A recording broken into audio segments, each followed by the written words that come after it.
So hello everyone and good evening सभी को। उम्मीद करता हूँ मेरी वॉइस प्रॉपर आ रही होगी सभी तक।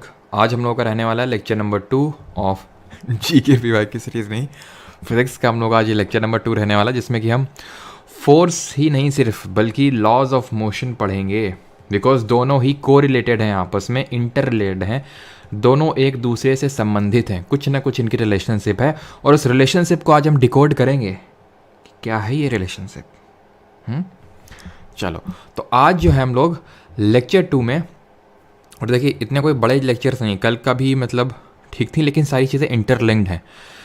कल का अगर आपको समझ में आया होगा, जो कि आई होप आया होगा, इंटरेस्ट डेवलप किया होगा आपने, तो आज वाला भी आपको समझ में आएगा।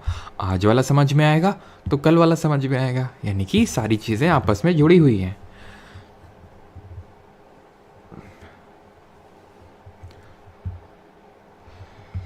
और भाई सर्दी के क्या हाल चाल है आप लोगों के यहाँ हैं? ओके, स्टार्ट किया जाए फिर। तो चलिए स्टार्ट करते हैं। Good morning. हाँ गुड मॉर्निंग, बिल्कुल, क्यों नहीं। चलिए तो फिर स्टार्ट करते हैं अगर आपकी परमिशन है तो।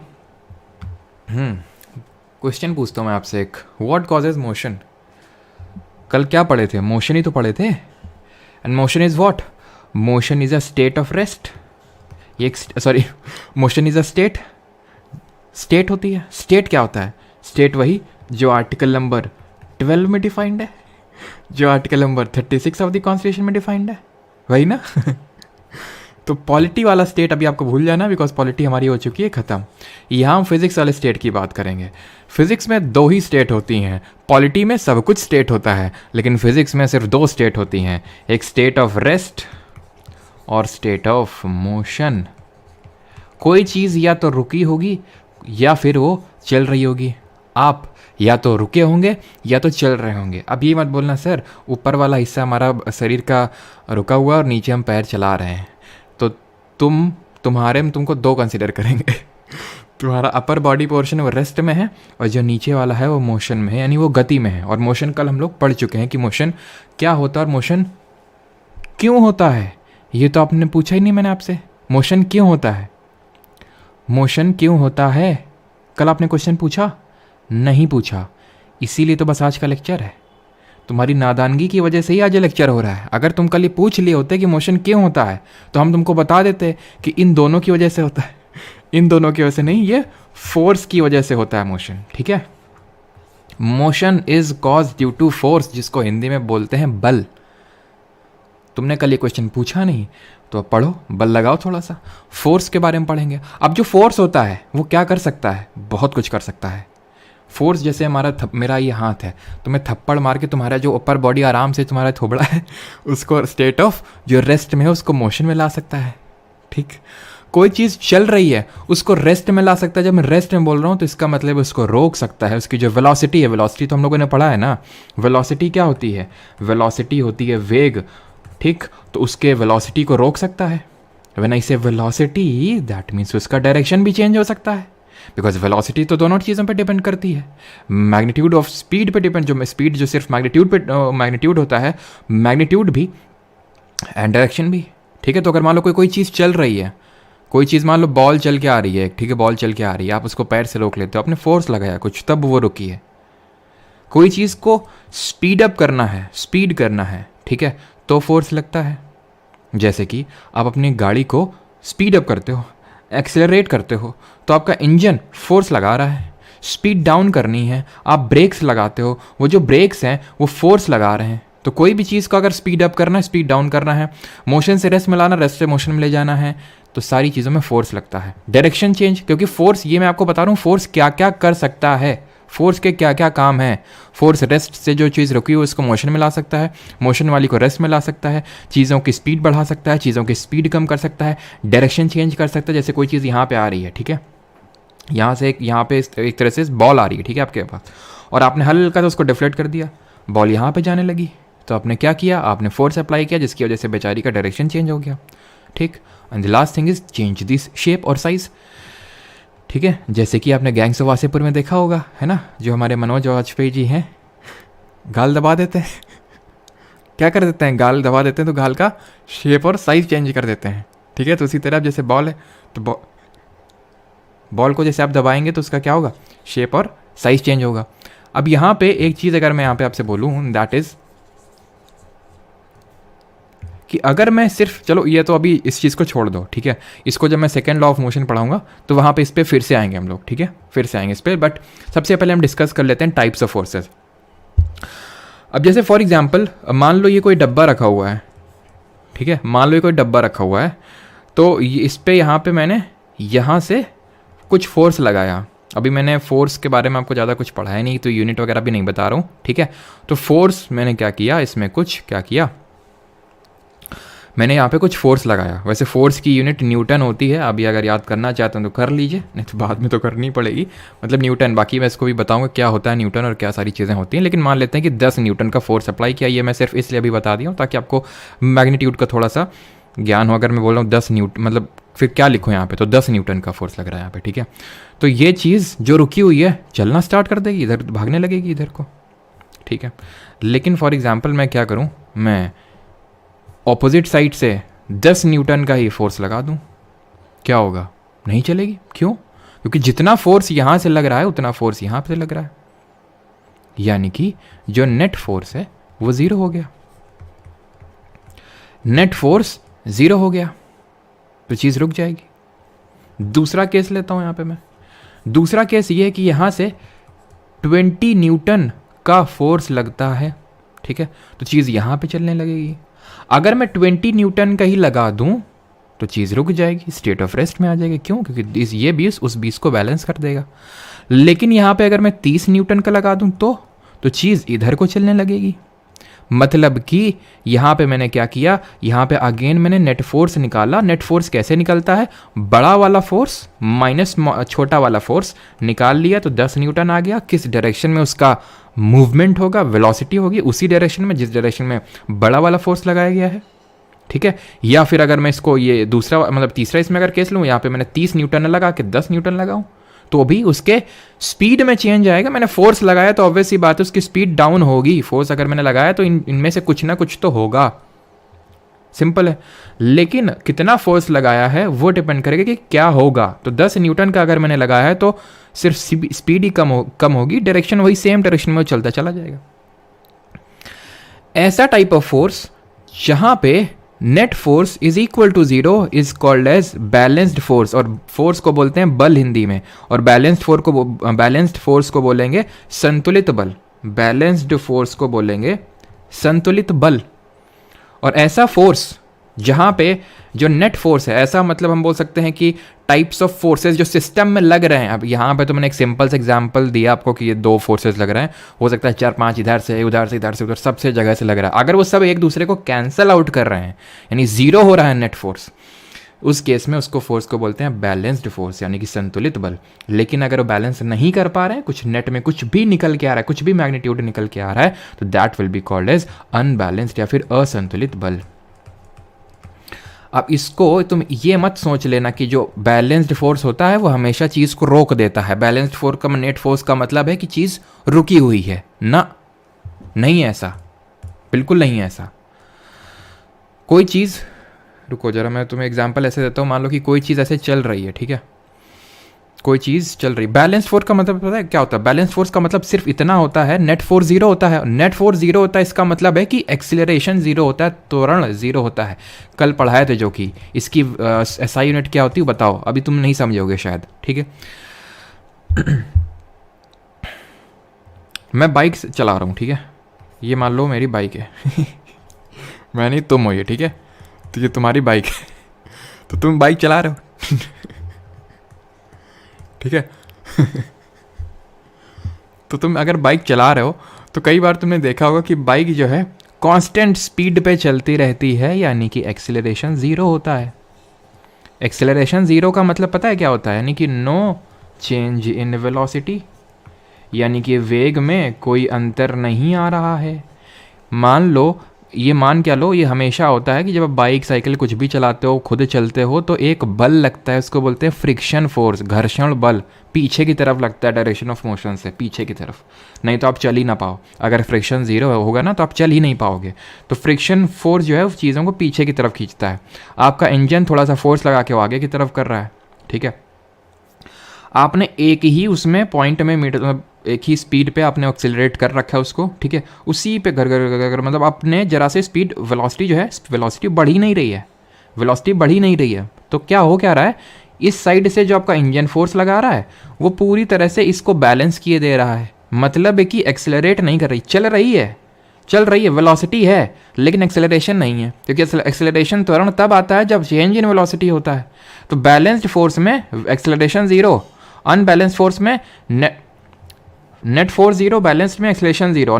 जो आपका अनबैलेंस्ड होता है उसमें नेट फोर्स कुछ ना कुछ वैल्यू होगी और एक्सेलरेशन भी कुछ ना कुछ होगा। Is that clear?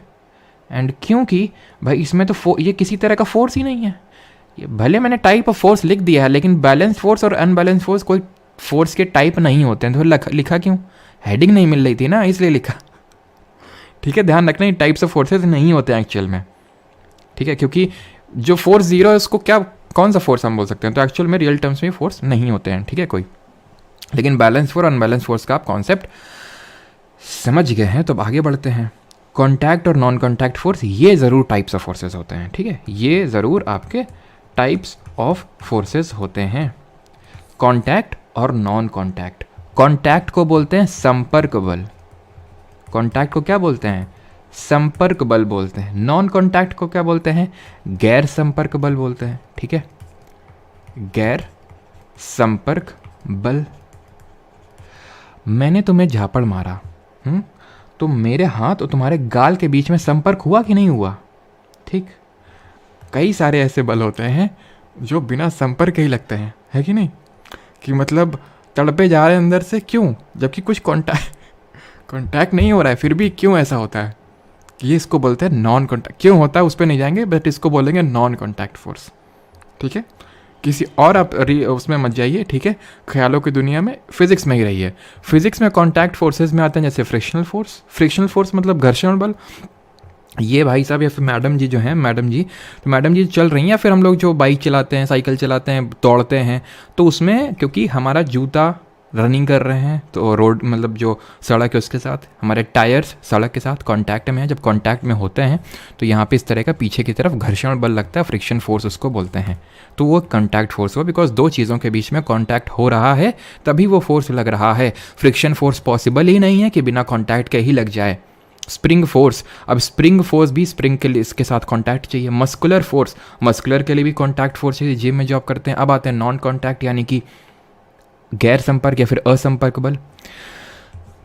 Magnetic force, ये मैग्नेट है, बोलते हैं ना तुम चुंबक के जैसी हो अट्रैक्ट, तो चुंबक क्या, क्यों हम ऐसा बोलते हैं, मतलब सही बोलते हैं, क्योंकि जैसे चुंबक और जो मतलब आप सही एनालॉजी ड्रॉ करते हैं, क्यों, क्योंकि जिस तरह जो चुंबक होता है और जो लोहा होता है, फिर चुंबक और चुंबक के बीच में गैर संपर्क बल होता है, नॉन कॉन्टैक्ट फोर्स होता है। क्यों, क्योंकि यहाँ पे कॉन्टैक्ट नहीं होता है। अब यहाँ पे एक फोर्स लग रहा है जो आपको दिख नहीं रहा है, ठीक है, और वो बिना संपर्क में आए हुए लग रहा है, ठीक है। इसी तरह ग्रेविटेशनल फोर्स लग रहा है।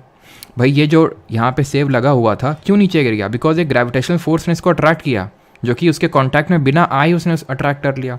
इलेक्ट्रोस्टैटिक फोर्स होता है, इलेक्ट्रोस्टैटिक फोर्स में अगर आपने देखा होगी, जैसे मतलब ये तो होता है जब दो चार्ज आपस में एक दूसरे को अट्रैक्ट कर लेते हैं। जैसे कि ये मान लो गुब्बारा है, गुब्बारे को आप क्या करो, अपने हेयर्स में खूब जोर का रब करो और यहाँ पे पीसेज ऑफ डाल दो, जो आपके पेपर के पीसेस डाल दो, वो चिपक जाएंगे। जैसे आपका बलून लो, उसको खूब जोर से अपने, ये पता है ना सभी को, ये तो किया ही होगा स्कूल डेज़ में एक्सपेरिमेंट। या फिर मतलब जो कॉम्ब होती है आपकी, कंघी होती है, उसमें भी आपके वो चिपक जाते हैं दूर से। क्यों, क्योंकि बिना कांटेक्ट में ही यहाँ चिपक जाते हैं, ठीक है। वो तो बाद में चिपकते हैं, तो उसको कांटेक्ट में मत डील करने लगना, चिपक तो जाते हैं वो नहीं, क्योंकि मतलब पहले इनिशियली कांटेक्ट नहीं होता है, ठीक है। तो नॉन, बाद में तो सारी चीज़ें चिपकती हैं, लेकिन पहले नॉन बिना कांटेक्ट के होती हैं सारी चीज़ें, हैं कि नहीं।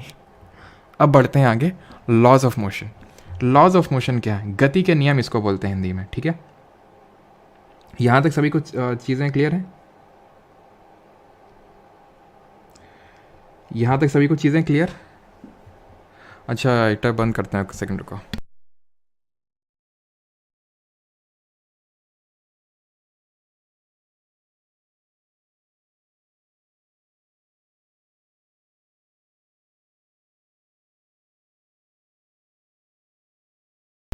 अभी वॉइस प्रॉपर होगी आई थिंक, है ना। अच्छा, बच्चों को बोलते थे जादू है। अच्छा अच्छा।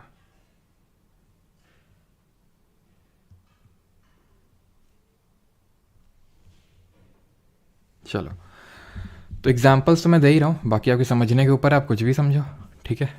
चलो लॉज ऑफ मोशन पे आते हैं। तो लॉज ऑफ मोशन किसने दिए थे? न्यूटन जी ने दिए थे, आइजैक न्यूटन। एक्चुअली में दो लोग हुए, एक तो गैलीलियो गैलीलाई, ठीक है, गैलीलियो जी हुए, और एक न्यूटन जी हुए। गैलीलियो को उतना ज़्यादा हमें मतलब तवज्जो देने की ज़रूरत नहीं है, मतलब काफ़ी बड़ी पर्सनालिटी हैं ये भी, लेकिन इस चैप्टर के पर्सपेक्टिव से हमें ज़्यादा वो करने की ज़रूरत नहीं है। अभी सिर्फ हमें फोकस करने की ज़रूरत है न्यूटन जी पे, जो न्यूटन जी ने 3 लॉज ऑफ मोशन दिए थे। इन्होंने 3 लॉज ऑफ मोशन दिए थे, यानी गति के 3 नियम दिए थे, उनको पढ़ना है। सबसे पहला लॉ ऑफ मोशन पढ़ता है। इसको समझाने के लिए मैं आपको कुछ एक एग्जाम्पल देता हूँ, ठीक है। एग्जाम्पल ये है कि पता है एग्जाम्पल इसका मैं ये है कुछ कि दुनिया में हर चीज़ की कोई जिद होती है, कोई अकड़ होती है, ठीक है, या आलस होता है। इसको आलस से रिलेट करना है। जैसे कि सर्दियों का समय है, सुबह उठने का मन करता है। कौन है यहाँ पे जो इसका सुबह उठने का मन करता है? अगर कोई है, क्लास से बाहर निकल जाए तो ऐसा तो कोई नहीं होगा, ठीक है। तो सबको, जैसे आप सो रहे हैं, ठीक है, रजाई डाल के एकदम कायदे से सो रहे हैं, सुबह उठने का मन करता है? नहीं करता है, ठीक, नहीं करता है ना। क्यों? वो एक ज़िद है, वो एक आलस है। आलस है मतलब कि आप अपनी करंट स्टेट को, वो करंट स्टेट ऑफ रेस्ट भी हो सकती है, स्टेट ऑफ मोशन भी हो सकती है, उसको चेंज नहीं करना चाहते हैं। करंट स्टेट के चेंज को रेजिस्ट करना चाहते हैं। करंट स्टेट को चेंज नहीं करना चाहते हैं मतलब कि करंट स्टेट के चेंज को रेजिस्ट करना चाहते हैं। कोई भी अगर आप उसको बोलेगा उठो, नहीं उठना चाहेंगे, आप उस चीज़ को रेजिस्ट करेंगे। इसको बोलते हैं इनर्शिया, जड़त्व हिंदी में, ठीक है, जड़त्व, इनर्शिया। 3 तरह के इनर्शिया होते हैं। इनर्शिया आराम करने का, इनर्शिया कुछ कर दिखाने का, इनर्शिया दिशा से मिलने का, मतलब डायरेक्शन से मिलने का एक तरह से। मतलब अगर आप रुके हुए हैं तो रुके ही रहना चाहते हैं, ये बोलता है इनर्शिया ऑफ रेस्ट। कोई चीज़ रुकी है, कोई ट्रक खड़ा है, ट्रक खड़ा, चला दो उसको जाके, नहीं चला पाओगे। क्यों? इनर्शिया बहुत जोर का है उसका। लेकिन साइकिल खड़ी है, उसको चला दोगे धक्का मार के। क्यों? इनर्शिया कम है। ये कैसे हुआ? ये ऐसे हुआ, आप क्या बोलोगे? क्योंकि भारी कम है साइकिल, ट्रक बहुत भारी है। यानी इनर्शिया जो है किसी भारी पे चीज़ पे डिपेंड करो। भारी को बोलते हैं फिजिक्स में मास, द्रव्यमान। साउथ की मूवीज वाला मास नहीं है ये, द्रव्यमान। क्यों? क्योंकि mass of cycle was less than the mass of the truck. तो साइकिल का इनर्शिया कम होगा और ट्रक का इनर्शिया ज़्यादा होगा। यानी inertia is directly proportional to, जड़त्व is directly proportional to the mass, यानी द्रव्यमान। बोल सकता हूँ कि नहीं? कोई चीज़ अगर चल रही है, ट्रक चल रहा है और साइकिल चल रही है, किसको रोक लोगे बताओ? साइकिल को। ट्रक को रोकोगे तो फिर रुक ही जाओगे। डायरेक्शन, ये इनर्शिया डायरेक्शन क्या है? कोई अगर इस डायरेक्शन में चल रहा तो इसी डायरेक्शन में चलना पसंद करेगा, अनटिल एंड अनलेस कि कोई एक्सटर्नल फोर्स अप्लाई किया जाए, बाहरी बल अप्लाई किया जाए तो ही। तो फर्स्ट लॉ ऑफ मोशन को हम बोलते हैं क्या? जो न्यूटन का फर्स्ट लॉ ऑफ मोशन, उसको हम किस तरह से डिफाइन करते हैं? तो उसकी अगर डेफिनेशन आपसे पूछ ले, और भी इसके एग्जांपल्स भी करेंगे, दैट इज कि एन ऑब्जेक्ट, ठीक है, an object at rest remains at rest. कोई चीज रुकी हुई है वो रुकी रहेगी, रिमेन्स एट रेस्ट। और if in motion remains in motion, motion remains in motion at a constant velocity unless an external force is applied on it, and unless an external force is applied on it. यानी कि जब तक उसमें कोई बाहरी बल नहीं लगाया जाएगा। अगर कोई ट्रक जा रहा है तो उसको रोकना है तो कोई बाहरी बल लगाना पड़ेगा। आप बोलोगे कि बाहरी बिना बल के बिना तो रुक जाता है ब्रेक लगा के, क्यों? क्योंकि ब्रेक लगाते ही उसमें कुछ ना कुछ ब्रेक्स का फोर्स लगा, इसलिए वो रुका। ठीक है, वो फोर्स बहुत ज़्यादा था जो आप अपने हाथों से नहीं लगा सकते हैं। तो अगर रोकना है तो एक बहुत बड़ा फोर्स चाहिए। क्यों? क्योंकि इसका मास बहुत ज़्यादा है, तो इसका इनर्शिया बहुत ज़्यादा होगा। तो इसकी जो करंट स्टेट है, ये ट्रक रुका हुआ है या चल रहा है, तो दोनों केस में आपको बहुत ज़्यादा फोर्स लगाने की ज़रूरत होगी। बस यही है क्या हमारा जो फर्स्ट लॉ ऑफ मोशन है। ठीक, इसी पे हमारे कुछ एग्जाम्पल्स बेस्ड हैं। जैसे कि हम ये नोटिस करते हैं कि जैसे कि कोई बस में बैठे हुए हैं या फिर कार में बैठे हुए हैं, एकदम से अगर ब्रेक्स लगते हैं, एकदम से, चलो ये मतलब आपको थोड़ा सा सिंपल टर्म्स में और समझाता हूँ। ये मैंने आपको ये चीज़ तो सबको समझ में आ गई कि हर कोई अपना इनर्शिया को रेजिस्ट करना चाहता है।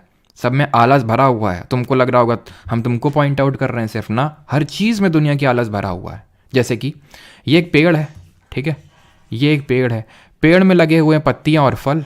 ठीक है, पेड़ में क्या लगे हुए हैं? पत्तियाँ और फल।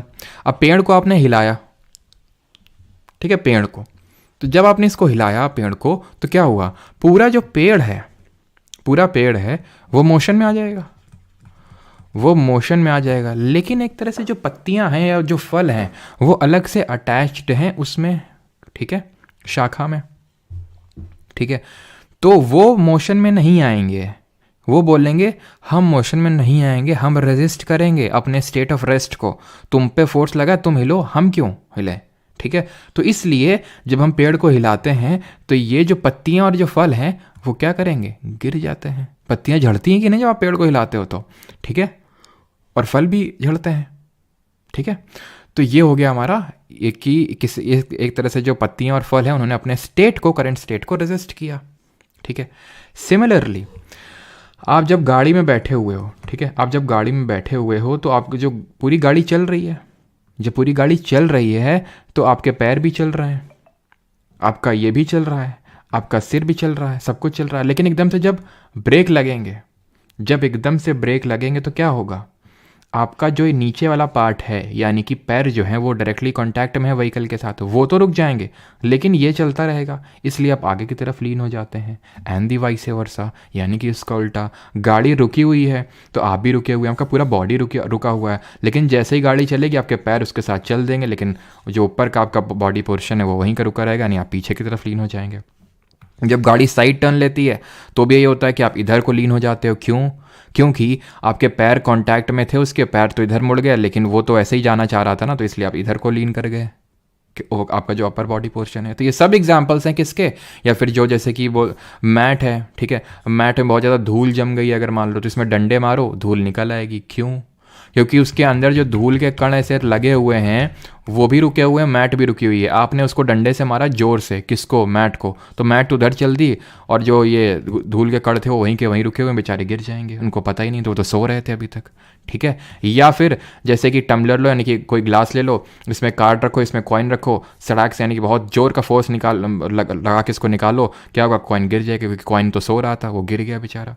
जैसे कि आपने, लास्ट एग्जाम्पल देता हूँ कि मान लो आपका कभी जैसे ऑपरेशन या फिर ब्लड वगैरह चढ़ा होगा तो स्ट्रिप लगती है ना, ठीक है, स्ट्रिप, तो स्ट्रिप जो है नर्स एकदम तुरंत खड़ाक से निकालती है, धीरे धीरे निकालेगी तो आपको ऊह आ की आवाज़ें निकलेंगी आपकी। क्यों? क्योंकि स्किन पील ऑफ होगी और जो बाल होते हैं वो आपके पील ऑफ होंगे। ठीक है, लेकिन एकदम से निकालने से क्या होता है कि वो जो सो रहे हैं वो सोते रहेंगे अपना, और आपका काम हो जाएगा। ठीक, तो ये सारे एग्जाम्पल्स हमारे किसके? फर्स्ट लॉ ऑफ मोशन के। यानी कोई भी चीज़ जो चल रही है वो चलती रहेगी, रुकी हुई रुकी रहेगी, जब तक इसमें बाहरी बल नहीं लगाया जाएगा। ठीक है, और हमने देखा कि किस तरह से जैसे हम पेड़ हिलाते हैं तो चीज़ें गिरती हैं। ठीक है, और भी बाकी एग्जांपल्स हमने देखे। तो चलिए आगे बढ़ते हैं, सेकंड लॉ ऑफ मोशन देखते हैं। अभी न्यूटन ने 3 दिए थे, पहला हो गया क्या? Laws of motion. तो सेकंड लॉ ऑफ मोशन पढ़ते हैं अभी। इसके लिए मैं यहाँ पे फिर से लाना चाहूँगा आपको, बोला था ना इस पर फिर से आएंगे। तो एक चीज़ मुझे बताइए, इन सारे केसेस में फोर्स अप्लाई हो रहा था, मैंने बोला था ये चीज़ें होंगी अगर फोर्स अप्लाई होगा तो। ठीक, फोर्स अप्लाई होगा तो ये चीज़ें होंगी। लास्ट वाले को छोड़ दीजिए, अभी यहाँ पे फोकस करिए। ठीक है, इन सारे केसेस इन सारे केसेस में क्या चेंज इन वेलोसिटी हो रही है? क्या वेग में अंतर हो रहा, चेंज आ रहा है? बिल्कुल आ रहा है। स्पीड डाउन हो रही है, कुछ पहले कुछ और वेलोसिटी थी, अब कुछ और है। कितने टाइम में आ रहा है वो डिपेंड करेगा कि भाई एक्सेलरेशन तुमने, मतलब तुमने जो रिटार्डेशन है वो कितनी जल्दी हुआ, मतलब कितनी जल्दी कितना देर से हुआ। स्पीड अप तुमने बहुत तेजी के साथ कर दिया, मतलब यानी कि बहुत कम टाइम में तुमने वेलोसिटी को चढ़ा दिया। यही तो देखे थे, v minus you upon T, यही तो होता था एक्सेलरेशन, यही तो होता था त्वरण, जिसकी यूनिट क्या थी? Metre per second square. Clear? और इसमें कैसे हो रहा है? इसमें कैसे चेंज इन वेलोसिटी हो रहा है? क्योंकि वेलोसिटी अभी मैंने थोड़ी देर पहले बताया और कल भी बताया था कि दो चीज़ों पे डिपेंड करती है, एक तो न्यूमेरिकल वैल्यू पे, दैट इज मैग्नीट्यूड पे, एंड दूसरी चीज़ इज डायरेक्शन। तो सर मैग्नीट्यूड चेंज हो ना हो, वेलोसिटी का डायरेक्शन चेंज हो रहा है, वेलोसिटी चेंज होगी, because velocity is a vector quantity, ये एक सदिश राशि है, यानी कि force is producing the change in velocity. ठीक, एक साइकिल है, ठीक, ये एक साइकिल है मान लो, ठीक है, और ये एक बाइक है, ठीक है, ये एक बाइक है, ये मान लो एक बाइक है, ये साइकिल है और ये बाइक है, ठीक है। मैं तुमसे बोलता हूँ कि दोनों में धक्का दो, दोनों स्टेट ऑफ रेस्ट में हैं, ठीक है, तुम स्टेट ऑफ रेस्ट से इसको स्टेट ऑफ मोशन में लाना चाहते हो, धक्का दो, किसमें ज़्यादा लगेगा? पहले केस में दोनों को सेम वेलोसिटी पे चलाना है, दोनों को सेम वेलोसिटी देना है, इसको भी 3 मीटर पर सेकंड देना है और इसको भी 3 मीटर पर सेकंड देना है, दो जल्दी से, ठीक है। किसमें ज़्यादा तुम्हें फोर्स लगाना पड़ेगा, पहले केस में कि दूसरे केस में? बताइए जरा कमेंट में, किस केस में ज़्यादा लगाना पड़ेगा? ये जो पहला केस है या दूसरा केस है? तो आपका उत्तर होगा सर दूसरे केस में ज़्यादा लगाना पड़ेगा। मैं पूछूंगा क्यों? तो आप बोलोगे कि इसका मास ज़्यादा है, तो इसलिए इसके वेलोसिटी देने के लिए इसमें ज़्यादा फोर्स अप्लाई करना पड़ेगा, यानी कि, और चलो मैं ढेर सारे आपको एग्जांपल देता हूँ ताकि आपको चीज़ें क्लियर हों। मैं आपसे बोलता हूँ कि एक ट्रक है, ठीक है, ये एक कुछ सर्टेन वेलोसिटी है 5 मीटर पर सेकंड, ठीक है, ये एक ट्रक है, और ये एक है, मान लेते हैं कि बाइक है, ये एक बाइक है, ठीक है, ये बाइक है, ये भी 5 मीटर पर सेकंड की वेलोसिटी से आ रहा है। मैं बोलता हूँ कि तुमको मैं 2 ऑप्शन देता हूँ बेटा, ठीक है, तुमको मैं 2 ऑप्शन देता हूँ, एक तो ये है और दूसरा ये। तुमको किसी एक के सामने आना है, किसके सामने आना पसंद करोगे? तुम बोलोगे सर ऐसी चॉइस, मैं तो आप पे फिदा हो गया और मैंने बोला हाँ। तुमने फिर बोलोगे कि सर क्या कोई और ऑप्शन है, मतलब क्या मैं ना हूँ इसके सामने? मैंने बोला कोई ऑप्शन नहीं, क्योंकि तुमने रिवीजन नहीं किया है, इसलिए तुमको एक के सामने तो आना पड़ेगा, तुमको एक तो चूज़ करना ही है, क्योंकि तुमने रिवीजन नहीं किया इसलिए। तो तुमने क्या बोलोगे? तुम बताओ क्या चूज़ करोगे, ए कि बी? बताओ कमेंट में। तो अगर थोड़े से समझदार होगे तो बी चूज़ करोगे, क्योंकि इसमें बचने के चांसेस हैं, इसमें तो कोई चांस ही नहीं है बचने का। क्यों? वेलोसिटी तो सेम है ना, इनर्शिया ज़्यादा है, मास ज़्यादा है, मास कम है, ठीक। अच्छा मैं बोलता हूँ, अब तुम्हें एक और ऑप्शन देता हूँ, ठीक है। मैं बोलता हूँ कि एक रुको जरा, रुको, वेलोसिटी सेम है, चलो मैं तुम्हें 2 ऑप्शन देता हूँ, ठीक है। ये एक बुलेट है, ये भी एक बुलेट है कि नहीं? तो मैंने बोला कि ये जो बुलेट है इसको मैं मान लेता हूँ कि 3 मीटर पर सेकंड की रफ्तार से फेंकूंगा। मैं बुलेट को 3 मीटर पर सेकंड अपने हाथ से फेंकूंगा, अपने हाथ से। ये इसमें क्या है, इसमें पूरा पिस्टल लगा के एकदम फायर करूंगा इसमें, ठीक है, पिस्टल लगा एकदम फायर करूंगा, ठीक है। और मान लो कि ये मैंने किया, ये तो मान लो 2 मीटर पर सेकंड से और ये 10 मीटर पर सेकंड से। ये मैंने हाथ से फेंक के मारा है, ये मैंने पिस्टल से। अगेन तुमने दोबारा रिवाइज नहीं किया ना, मैं चीज़ों को एक बार बस वो करता हूँ कि तुमने ठीक है रिवीजन पहली बार नहीं किया, मान लिया, तुमने दोबारा नहीं किया, ये सजा, और तिबारा नहीं किया तो ये वाली सजा। अब बताओ किसके सामने आना पसंद करोगे, ए के सामने आना या फिर बी के सामने आना? ठीक है, और हम तुमको ऑप्शन इसलिए देते हैं ताकि तुम में से तुम्हारी ये टेस्ट कर सकें कि तुम्हारी फिजिक्स कैसी है। ठीक है, अगर तुम्हारी फिजिक्स वीक होगी तो तुम रहने के लायक ही नहीं एकदम। तो तुम क्या बोलोगे कि सर हम ए को पिकअप करेंगे, क्यों?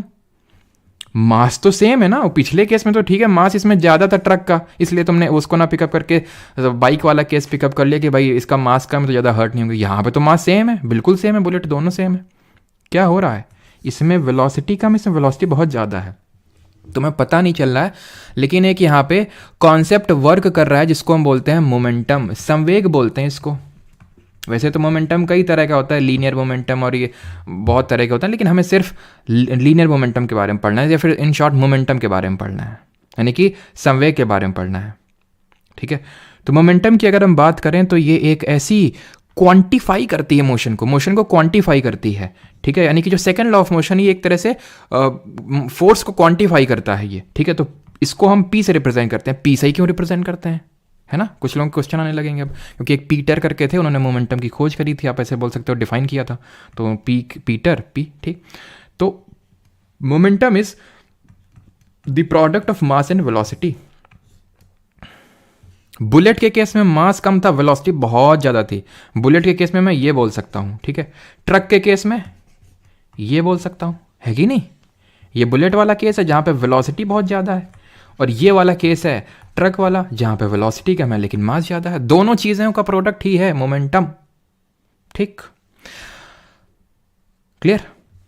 फोर्स यानी कि क्या कर रहा है?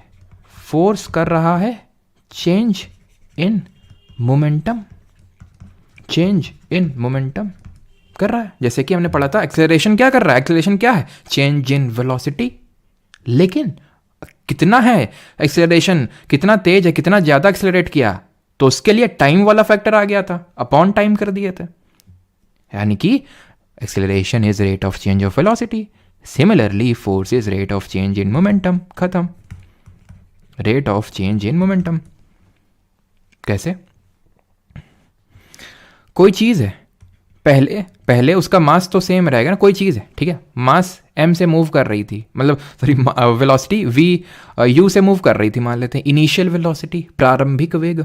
हमने फोर्स लगाया, चेंज हो गया, उसका वेलोसिटी v हो गया, यानी कि यहाँ पे मैं लिख देता हूँ उसका वेलोसिटी u से v हो गया, तो उसका मोमेंटम mu से mv हो गया। चेंज इन मोमेंटम क्या होगा? चेंज इन मोमेंटम क्या होगा? संवेग में बदलाव क्या होगा? Final momentum upon initial momentum. Rate of change in momentum क्या होगा? Rate of change in momentum, ये क्या होगा? टाइम का फैक्टर ऐड कर दीजिए नीचे डिनोमिनेटर में, m को कॉमन ले लीजिए, v minus you upon T. v minus you upon T क्या है? ये क्या है? ये यही तो है एक्सेलरेशन, पहचानो। तो यानी कि rate of change in momentum पीछे बताया था फोर्स होता है, यानी इसको फोर्स लिख सकता हूं मैं, हाँ, और ये मास, और ये क्या है? a, यानी force is equal to mass into acceleration. बल बराबर द्रव्यमान गुणित त्वरण। खत्म। और बल की अब इकाई क्या हो जाएगी? मास की क्या होती है? द्रव्यमान की kg होती है। एक्सेलरेशन की क्या होती है? त्वरण की मीटर पर सेकंड स्क्वायर होती है। तो ये हो गई फोर्स की यूनिट। अब क्योंकि फोर्स को एक तरह से न्यूटन जी ने खोजा था, इसलिए उनको थोड़ा सा हम रिस्पेक्ट देने के लिए फोर्स की जो एसआई यूनिट है उसको हम KG metre per second square को न्यूटन बोल देते हैं, बस और कुछ नहीं है। तो फोर्स की एसआई यूनिट न्यूटन हो गई। किसी का कोई डाउट यहाँ तक?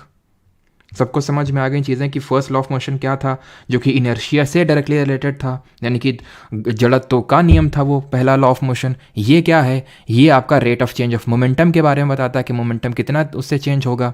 और मोमेंटम की अगर बात करें तो इसकी यूनिट क्या हो जाएगी सर?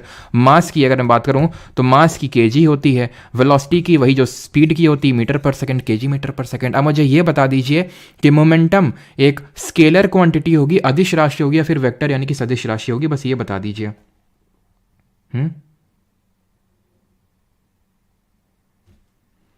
क्या आंसर होगा? क्लियर है? ओके। तो ये क्या होगा?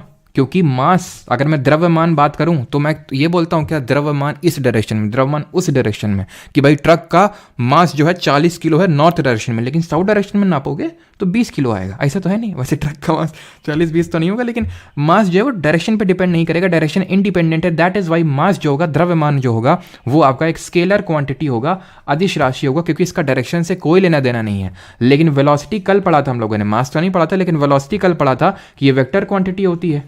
ये याद नहीं भी कर पा रहे, वैसे तो याद होनी चाहिए, बिकॉज इतना हम लोग डायरेक्शन कर रहे हैं, इसीलिए तो आप क्लास ले रहे हैं ताकि आपको सारी चीज़ें रटनी ना पड़े, काफ़ी चीज़ें आप समझ लें। तो v से वेक्टर ना याद करके आप ये चीज़ याद रखें कि हाँ वेलोसिटी जो है वो डायरेक्शन डिपेंडेंट होती है, स्पीड डायरेक्शन इंडिपेंडेंट होती है।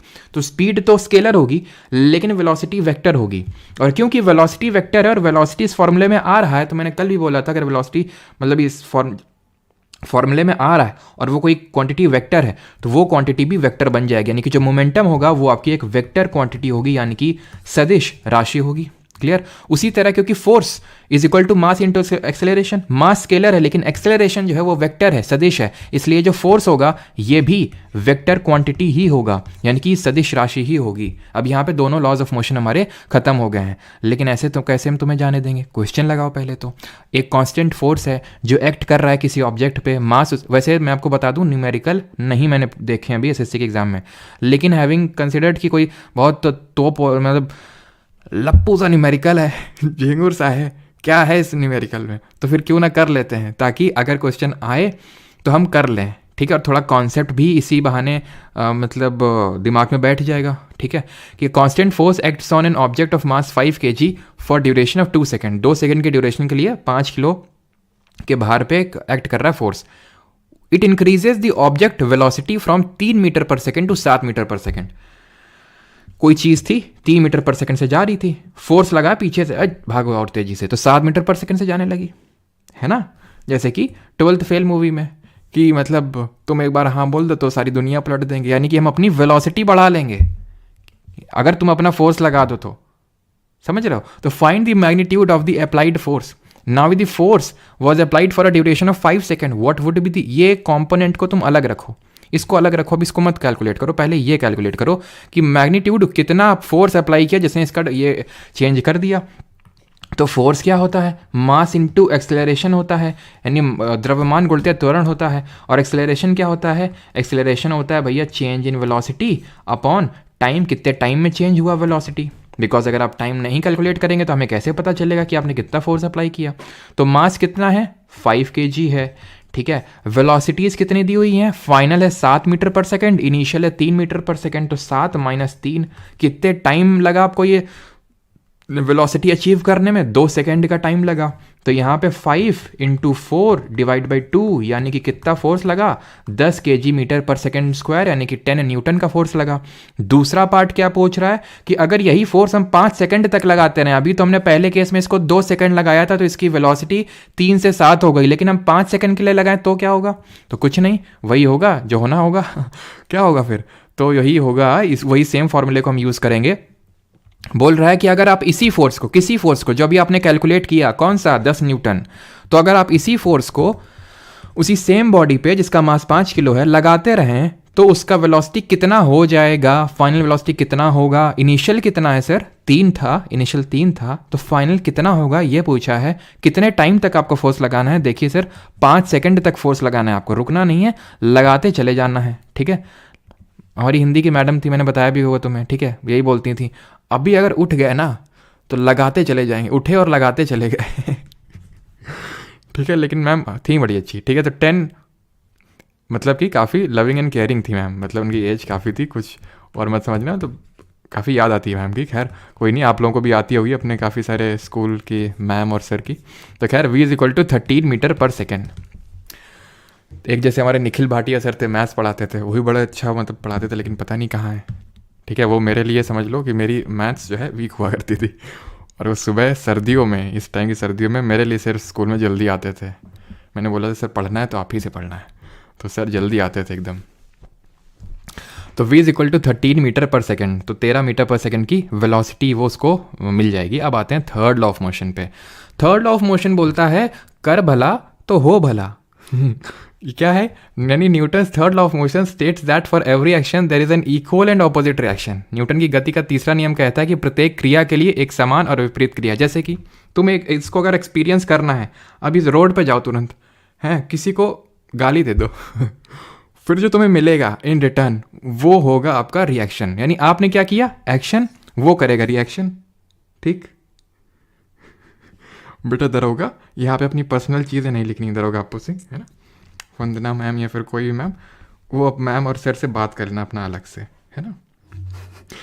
सत्यम सब की अपनी अपनी, मतलब क्या कोई मेल टीचर की याद नहीं आ रही तुम लोगों को है?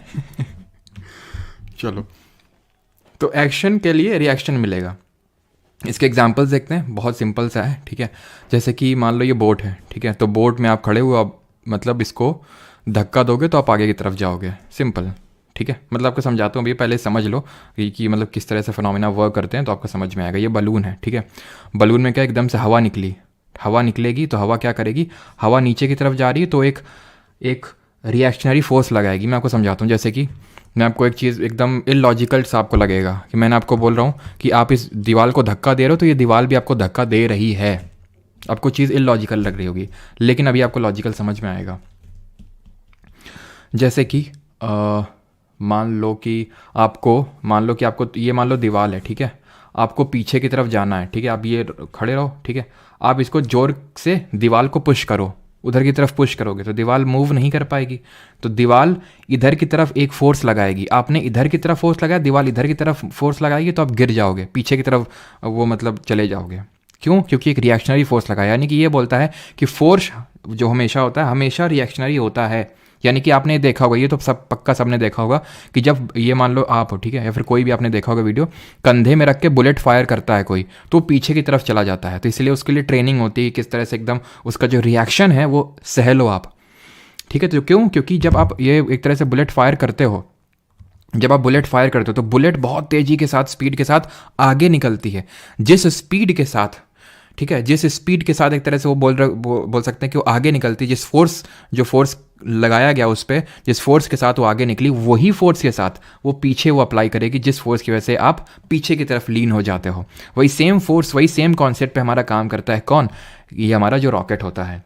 ये रॉकेट में जो ये फ्यूल भरा होता है, ये जो हॉट गैस भरी होती है, ये पीछे की तरफ निकलती है और ये इसको पुश करती है ऊपर की तरफ। तो बहुत भयंकर, अगर आपने कभी देखे हो इसरो वगैरह के मिशंस जो एक्चुअल में किए जाते हैं, लॉन्च किए जाते हैं, तो ये काफ़ी जोर का यहाँ से गैसेस का इजेक्शन होता है और वो उसको प्रोपेल करता है उस रॉकेट को मूव करने के लिए ऊपर के साइड में।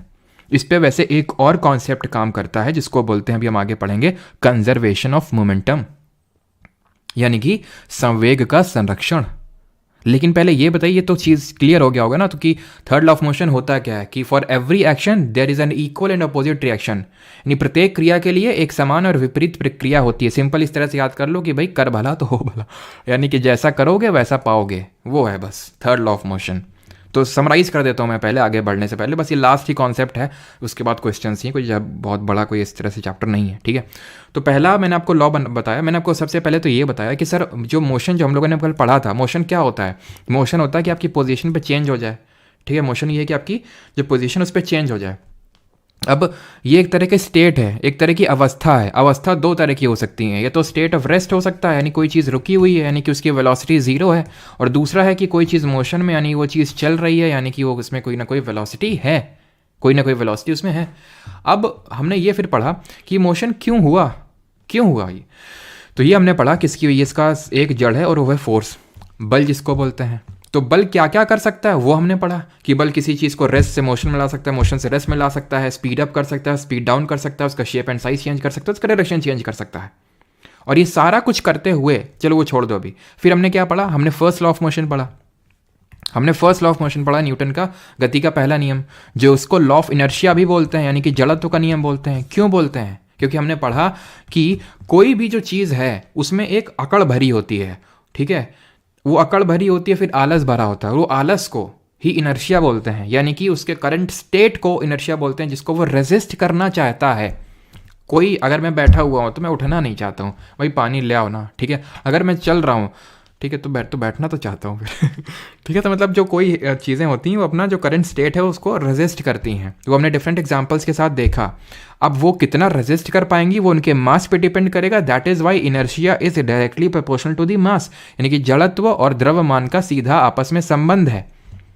सेकेंड लॉ ऑफ मोशन फिर हमने पढ़ा कि जो हमने चीज़ें देखी कि रेस्ट से मोशन में ला रहा है फोर्स, मोशन से रेस्ट में ला रहा है, स्पीड अप कर रहा है, स्पीड डाउन कर रहा है, डायरेक्शन चेंज कर रहा है, इन सारी केसेस में वेलोसिटी का चेंज हो रहा है, और वेलोसिटी का कितना क्या चेंज होगा उसके मास पे भी डिपेंड करेगा, द्रव्यमान पे भी डिपेंड करेगा। यानी कि दो चीज़ें हैं, मास इंटू वेलोसिटी, और इसको हम बोल दिया मोमेंटम, यानी कि संवेग, जो कि एक वेक्टर क्वांटिटी है, सदिश राशि है, ठीक है।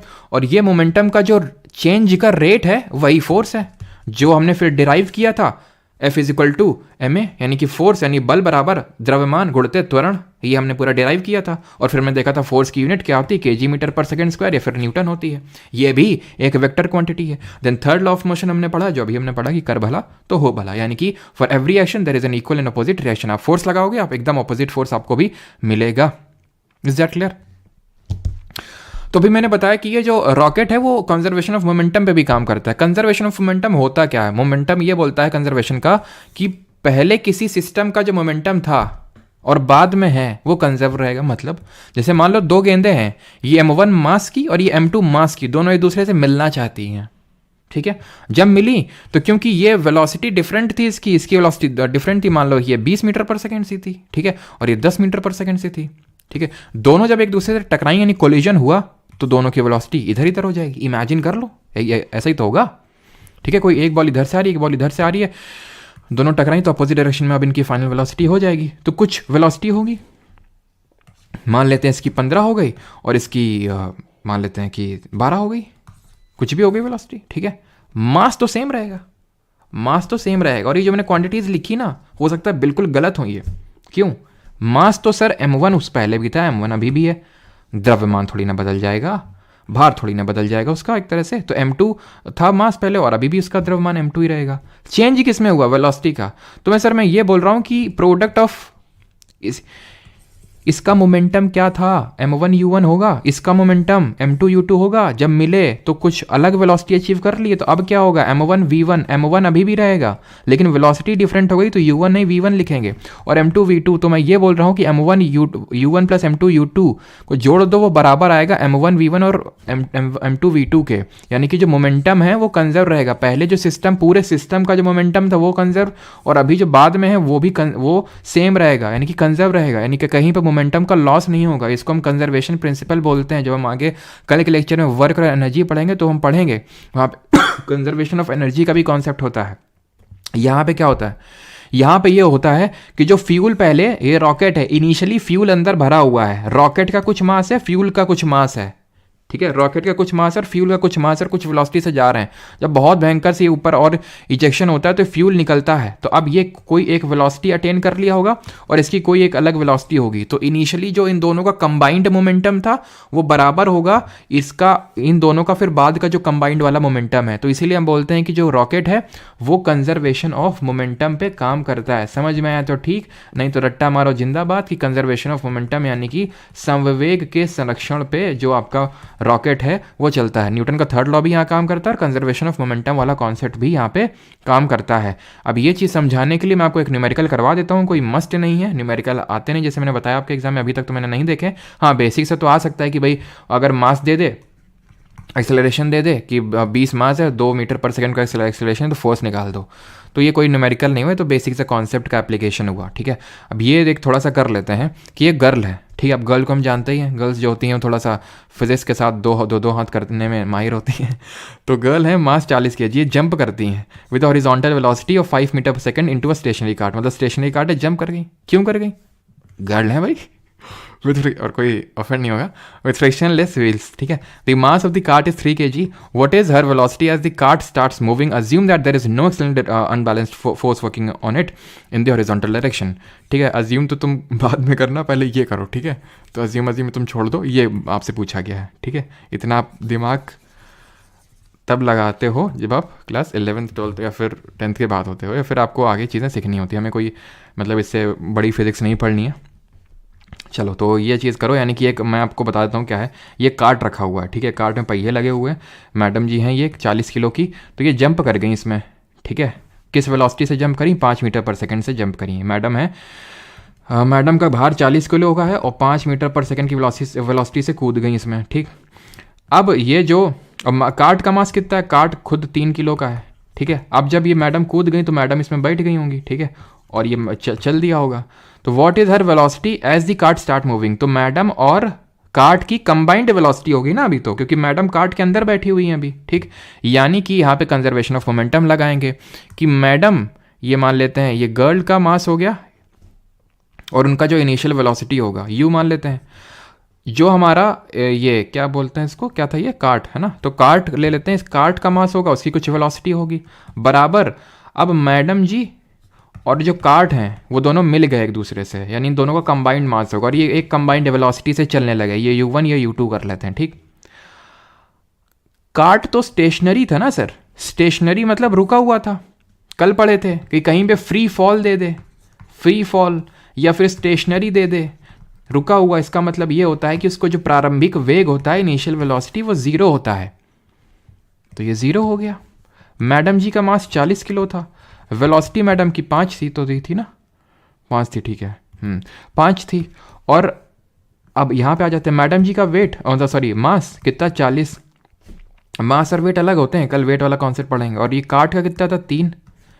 किस वेलोसिटी से चलने लगे, वही तो पूछा है, कितना होगा 200, ये कितना है 43v, तो वेलोसिटी कितना आ जाएगा 200/43, ठीक है, जो भी ये पॉइंट में आएगा। तो ये होगा आपका जो कंबाइंड पूरा उनका मैडम जी का और कार्ट का जो वेलोसिटी होगा, वो उसकी बात हो रही है यहाँ पे, ठीक है। 40 किलो ही तो रखा है ना, कोई 40 रखा है, इनिशियल वेलोसिटी 5 थी, देन 40 + 3 किलो का कार्ट था, ठीक है। तो 200/43v ये है हमारा कंजर्वेशन ऑफ मोमेंटम। अब हम करेंगे जो एसएससी के एग्जाम में जो क्वेश्चंस पूछे गए हैं उनको, ऑलराइट, बिल्कुल सही है सभी का, 200/43 सभी ने सही निकाला है। अब हम कर लें क्वेश्चंस, ठीक है, जो एसएससी ने पूछे हैं, तो न्यूमेरिकल्स नहीं पूछे एसएससी ने, ठीक है। और एक चीज़ कि जो नोट्स बना रहा है वो मुझे पहले ही बता देना चाहिए था शायद, कि जो मैंने टाइप्स ऑफ फोर्सेज लिखवाए थे आपके, उसमें थोड़ा सा नीचे जगह छोड़ दीजिएगा, बिकॉज एक नया टाइप ऑफ फोर्स मुझे आपको अभी पढ़ाना है, कोई बहुत बड़ा नहीं है, थोड़ा सा ही है, ठीक है। तो imagination is more important than knowledge, क्या समझे। Which of the following is a correct example of contact force, बताइए जल्दी से। पुनीत धरती से क्या क्या हो गया पुनीत, 0 निकाल दिए थे क्या कुछ लोग, अच्छा। मैंने श्री बोल रही हैं कि पूछ रहे हैं जो भी हूँ, तो आपका बैच परचेज़ किया है मैंने, हिस्ट्री और पॉलिटिकल की क्लासेस नहीं ली, मुझे लाइव क्लास लेनी चाहिए, पीछे का बैकलॉग कंप्लीट करना चाहिए। देखिए आप खुद से पूछिए, क्योंकि मेरे हिसाब से तो आप बैकलॉग कंप्लीट कर लीजिए, बिकॉज वैसे तो कोई लिंकेज नहीं है पॉलिटी और हिस्ट्री और फिजिक्स का आपस में, कि पॉलिटी हिस्ट्री आप नहीं समझ पाएंगे तो फिजिक्स नहीं समझ पाएगी, वो आपके ऊपर डिपेंड करता है, ठीक है। उससे स्टार्ट करिए, जिस सब्जेक्ट के साथ आपकी क्यूरियोसिटी हो, पढ़ने में मज़ा आता हो आपको, जो फिजिक्स हिस्ट्री और मतलब हिस्ट्री फिजिक्स और पॉलिटी में चुन लीजिए जो भी आपको अच्छा लगता है और उसी से स्टार्ट कर लीजिए आप, ठीक है। तीनों मतलब ऐसे कोई रिलेटेड बहुत ज़्यादा नहीं है, हाँ हिस्ट्री और पॉलिटी में तो थोड़ा मान भी सकते हैं कि जहाँ से हिस्ट्री खत्म होती है वहाँ से एक तरह से पॉलिटी शुरू होती है, लेकिन ऐसा ज़्यादा कोई लिंकेज नहीं। विच of the following is a correct example of contact force, तो कॉन्टैक्ट फोर्स हमने पढ़ा था जहाँ पे दो चीज़ों के बीच में कॉन्टैक्ट होता है। इलेक्ट्रोस्टैटिक फोर्स में विद्युत वाले में तो कोई होता ही नहीं है, मस्कुलर फोर्स में होता है, MTS 2022, ठीक है। ग्रेविटेशनल फोर्स में कोई कॉन्टैक्ट नहीं, मैग्नेटिक फोर्स में कोई कॉन्टैक्ट नहीं, ठीक है।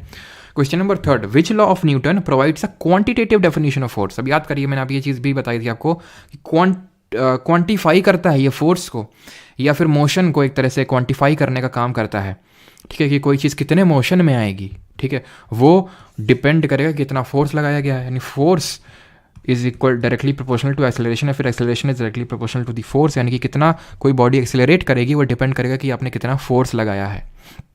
तो ये न्यूटन का सेकंड लॉ ऑफ मोशन होगा, यानी कि न्यूटन की गति का दूसरा नियम होगा ये। The range of dash force is of the order of 10⁻16 metre का, डैश बल की सीमा 10⁻16 मीटर के क्रम की होती है। इलेक्ट्रोमैग्नेटिक, ग्रेविटेशनल, स्ट्रॉन्ग न्यूक्लियर या वीक न्यूक्लियर। तो यहाँ पे 10⁻16 मीटर का मतलब बहुत बहुत बहुत छोटा फोर्स है ये, बहुत छोटा फोर्स है, यानी बहुत वीक न्यूक्लियर फोर्स है ये, ठीक है, ऑप्शन नंबर डी, ठीक है। क्योंकि सबसे अगर मैं वीक बात करूँ इनमें से तो न्यूक्लियर फोर्स होगा, इलेक्ट्रोमैग्नेटिक, ग्रेविटेशनल और न्यूक्लियर में न्यूक्लियर, उसमें से वीक को हम चुनेंगे क्योंकि काफ़ी कमज़ोर है ये, ठीक है, काफ़ी वीक, काफ़ी लो फोर्स है ये। If two forces act on an object from opposite direction then the magnitude of the net force acting on it is, दो फोर्स हैं, ठीक है, दोनों अलग अलग से वो कर रहे हैं, तो मैग्नीट्यूड क्या होगा नेट फोर्स का, बताइए। तो बिल्कुल मनीष, राहुल, राजीव सबका सही है। मैंने क्या बताया था, नेट फोर्स क्या होता है, नेट फोर्स होता है सर बड़ा फोर्स माइनस छोटा force, big force minus small force, minus है ना तो डिफरेंस लेंगे उसका। बेसिक से क्वेश्चन है, देख रहे हैं, friction depends on the smoothness of the surface, the force of friction always dash the applied force. तो भाई अगर मान लो कि आप चल रहे हो एकदम प्लेन रोड पे, ठीक है, प्लेन रोड पे एकदम चल रहे हो, ठीक है, एक तो वो है। एक में मान लेते हैं कि बहुत ज़्यादा मिट्टी पड़ी हुई है, या फिर आप ऐसे इमेजिन करो जैसे आप घर की जो फर्श होती है जिसमें खूब अच्छा मार्बल लगा हुआ है, उसमें एक तो चल रहे हो, ठीक है। उसमें चलना मतलब उस पर एक तरह से ज़्यादा फिसलन होती है कि रोड में ज़्यादा फिसलन होती है। आपके घर का में जो मार्बल लगा हुआ है उसमें, क्योंकि उसमें फ्रिक्शन कम है सर, इसलिए, ठीक है। वो रफ कम है तो फ्रिक्शन कम है। तो यानी कि फ्रिक्शन जो होता है हमेशा अपोज करता है मोशन को, तभी तो जो कोई चीज़ चलती हुई होती है वो रुक जाती है। हम बोलते हैं ना कि कोई भी चीज़ जो चल रही है, न्यूटन का गति का पहला नियम तो यही बोलता है कि कोई भी चीज़ चल रही है तो चलती रहेगी और रुकी हुई तो रुकी रहेगी, जब तक कि बाहरी बल नहीं लगाया जाएगा। तो फिर क्यों कोई मान लेते हैं बॉल को हमने मतलब ऐसे उसको कुछ वेलोसिटी दी तो वो थोड़े टाइम बाद रुक क्यों जाती है? क्योंकि उस पर फ्रिक्शन फोर्स, क्योंकि हमने तो कोई फोर्स लगाया नहीं, तो फिर कैसे रुकी? क्योंकि आपको दिख नहीं रहा लेकिन वो फ्रिक्शन फोर्स लग रहा है, घर्षण बल लग रहा है जो कि उसके मोशन को अपोज कर रहा है, ठीक है। Dash is the external agency applied on a body to change its state of rest और यूनिफॉर्म मोशन। तो भाई उसका स्टेट चेंज करने के लिए क्या हम यूज़ करते हैं? ये यूज़ करते हैं, फोर्स यूज़ करते हैं। इसकी एसआई यूनिट क्या होती है जल्दी से बताइए। Now which of the following is a characteristic of conservative force? निम्नलिखित में से कौन सा रूढ़िवादी बल, रूढ़िवादी तो नहीं बोलेंगे इसको, संरक्षी बल बोलते हैं, ठीक है। संरक्षी बल बोलते हैं क्योंकि वही है ना, गूगल ट्रांसलेट से ट्रांसलेट किया जाता है इसको, तो मतलब गूगल ट्रांसलेट को तो समझते एकदम दिल पे ले लेता है एकदम ठीक है। तो संरक्षी बल की यहाँ पे विशेषताएं पूछी, ये मैंने आपको पढ़ाया नहीं, तो इसी के रिगार्डिंग मैं आपसे बोल रहा था कि थोड़ा सा स्पेस छोड़ दीजिएगा। दो टाइप के फोर्सेस होते हैं, एक को बोलते हैं कंजर्वेटिव संरक्षी बल बोलते हैं, और दूसरे को बोलते हैं non conservative forces. Non conservative forces. अब जो कंजर्वेटिव फोर्स होता है, संरक्षी बल होता है, इसकी खासियत ये होती है कि work done is independent of path. Work done is independent of path, यानी कि जो किया हुआ, इंडिपेंडेंट ऑफ पाथ यानी कि जो कार्य किया गया है वो रास्ते पे डिपेंड नहीं कर रहा है। चाहे रास्ता कोई भी ले लो, ये यहाँ से यहाँ जाना है, ऐसे ले लो, ऐसे चले जाओ, सीधे चले जाओ, ऐसे चले जाओ, सारे केसेस में 1 2 3 4 में वर्क डन सेम ही होगा। यानी कि वर्क डन पाथ पे डिपेंड ही नहीं कर रहा है, कि चाहे कोई सा भी पाथ ले लो, ये एक चीज़। और यहाँ पे उल्टा हो जाएगा, दैट इज वर्क डन किया हुआ कार्य पाथ पे यानी कि रास्ते पे डिपेंड करेगा। Work done is dependent on path taken. And the second thing is, जो आपको याद रखनी है, इसको मैं हटा दूं, ठीक है। तो जो सेकेंड चीज़ आपको याद रखनी है कि जो कंजर्वेटिव फोर्स होता है उस केस में क्लोज्ड पाथ है अगर, तो उस केस में वर्क डन जीरो होता है। Work done is zero in case of closed path. देखिए इसको समझाने के लिए मुझे आपको 11th की फिजिक्स से इंट्रोड्यूस करना पड़ेगा।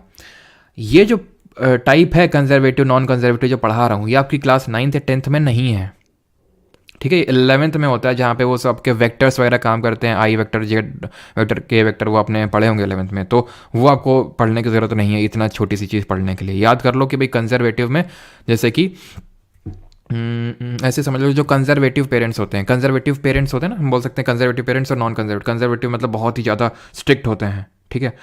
तो वो स्ट्रिक्ट होते हैं, तो ऐसे समझ लो कि वो, उनको कोई लेना देना नहीं है कि आप किस पाथ से, कैसे आप पैसा कमाइए, कैसे आप करिए, कमाइए पैसे आप, ठीक है। लेकिन जो थोड़े से मतलब नॉन कंजर्वेटिव टाइप होते हैं, तो ऐसे समझ सकते हैं कि वो उनको मैटर करता है कि आप क्या पाथ फॉलो कर रहे हैं, किस पाथ से आप पैसा कमा रहे हैं, वो मैटर करता है उनके लिए, ठीक है। और क्लोज्ड पाथ के केस में वर्क डन जीरो होता है। एग्जाम्पल सब देख लेते हैं, उदाहरण देख लेते हैं। तो कंजर्वेटिव के फोर्स के केस में आप कहेंगे जैसे ग्रेविटेशनल, ठीक है। इसकी ट्रिक ये है कि मतलब जो non contact force, non contact तो सबको पता चल गया ना भी, ग्रेविटेशनल फोर्स होता है, इलेक्ट्रोस्टैटिक फोर्स होता है, ये तो सब इलेक्ट्रोस्टैटिक फोर्स होता है, ये सब कंजर्वेटिव में आते हैं, ठीक है। ग्रेविटेशनल हो गया, नॉन कॉन्टैक्ट होता है, ठीक है। अब ऐसा नहीं कि मतलब इसको बेसिक तुम डेफिनेशन मत बना लेना अपनी की कंजर्वेटिव, वो तो मैं याद करने के लिए बता रहा हूँ, क्योंकि जैसे इसमें एक स्प्रिंग फोर्स भी होता है, ये तो कॉन्टैक्ट फोर्स होता है, लेकिन फिर भी इसका एक एग्जाम्पल है, तो एक्सेप्शन बस याद कर लो इसमें कि स्प्रिंग फोर्स एक कॉन्टैक्ट फोर्स है बट फिर भी कंजर्वेटिव में आता है। वैसे तो इतना डीप में शायद नहीं पूछेगा, एक ही क्वेश्चन मुझे दिखा, ये सीजीएल 2021 में पूछा गया था। तो ग्रेविटेशनल हो गया, इलेक्ट्रोस्टैटिक हो गया, मैग्नेटिक हो गया, ये सारे कैसे हैं, असंजक, यानी कि मतलब क्या बोलेंगे, मतलब नॉन कॉन्टैक्ट है, यानी कि गैर संपर्क बल है, ठीक है। यहाँ पे संपर्क बल, फ्रिक्शनल फोर्स हमने पढ़ा था, कॉन्टैक्ट फोर्स का सबसे बढ़िया एग्जाम्पल फ्रिक्शन फोर्स, ठीक है। तो ये कॉन्टैक्ट फोर्स है, बस स्प्रिंग फोर्स एक एक्सेप्शन अपवाद है, ठीक है। तो सही आंसर क्या होगा, एनर्जी का कोई लेना देना ही नहीं। Work done by it in a round trip is not zero. Work done by it in a round trip, conservative पूछ रहा है। Work done by depends upon the path, तो work done is independent of path, work done by it is completely recoverable, ठीक है। तो work done by it in a round trip is not zero, ये तो zero होता है, ठीक है। अभी मैंने बताया था zero work done is in close path, तो सही आंसर यहाँ पे ऑप्शन नंबर डी हो जाएगा, work done by it is completely recoverable, ठीक है, by option elimination. Energy is dissipated as heat energy, energy का यहाँ पे कोई लेना देना नहीं है। अगला क्वेश्चन देखते हैं, दैट इज 10th नंबर का, the force of the earth's gravity on every kilogram is about, तो हर किलोग्राम पे कितना फोर्स लगता है, बताइए। व्हाट विल ज्योग्राफी, क्या कौन सा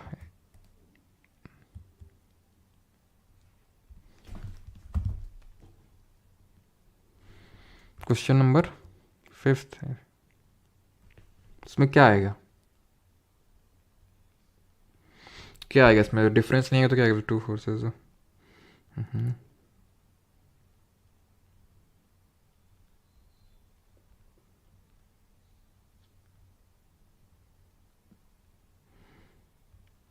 तो डिफरेंस ही तो आएगा, इसमें क्या कुछ डाउट है क्या, या फिर कुछ भी ऐसे लिख देते हो। चलो क्वेश्चन क्या 8th में B, work done by 10 round trip is not zero, zero होता है भाई कंजर्वेटिव के केस में, वर्क डन जो होता है क्लोज्ड पाथ में वो जीरो होता है, ठीक है, clear.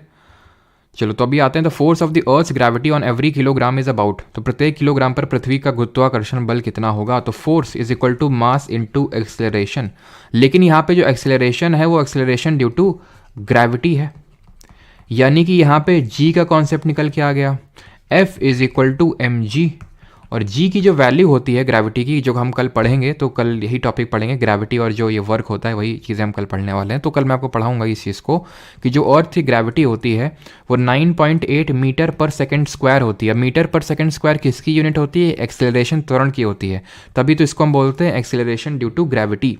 Acceleration due to gravity की जो यूनिट होती है वो 9.8।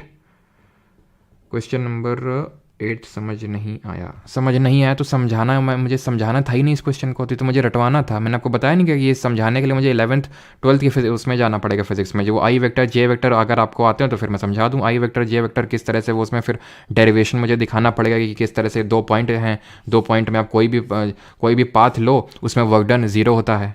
हर चीज़ समझनी क्यों है, जब ये मैं आपको बता रहा हूँ कि इसमें 11th 12th की फिजिक्स आपको पढ़नी पड़ेगी। तो इसको हम रफली क्या ले लेते हैं, approximately 10 metre per second square ले लेते हैं, ठीक।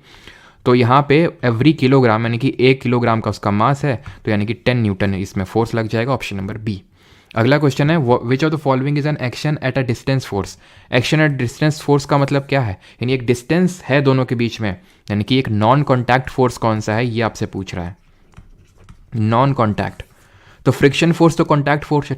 टेंशन फोर्स क्या होता है, तो टेंशन फोर्स होता है जैसे फॉर एग्जांपल ये रस्सी है, ठीक है, आप ये रस्सी यहाँ पे बंधी हुई, आप रस्सी पे लटक रहे हो, ठीक है, रस्सी पे आप लटक रहे हो, तो रस्सी पे जो है आप नीचे की तरफ फोर्स लगा रहे हो और ऊपर की तरफ एक टेंशन फोर्स लग रहा है, ठीक है। तो ये टेंशन लगती है, टेंशन की वजह से वो टूट जाती है, तो टेंशन भी कॉन्टैक्ट फोर्स की वजह से आ रहा है।